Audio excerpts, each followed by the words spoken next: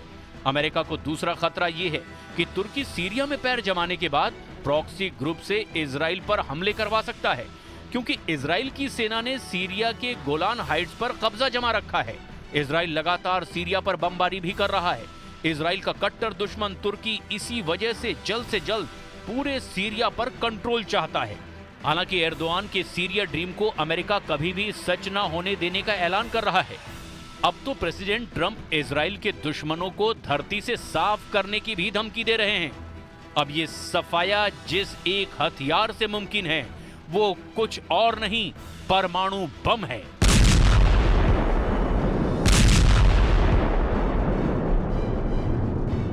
खतरे की बात यह है कि एटम बम तुर्की के पास भी है, और वो भी अमेरिका के ही दिए हुए हैं। एर्दोआन के पास नेटो देश का सदस्य होने की वजह से अमेरिका के 100 एटम बम हैं। अगर इतने परमाणु बमों का धमाका हुआ तो कई मुल्कों का नामो निशान इस जमीन से मिट जाएगा।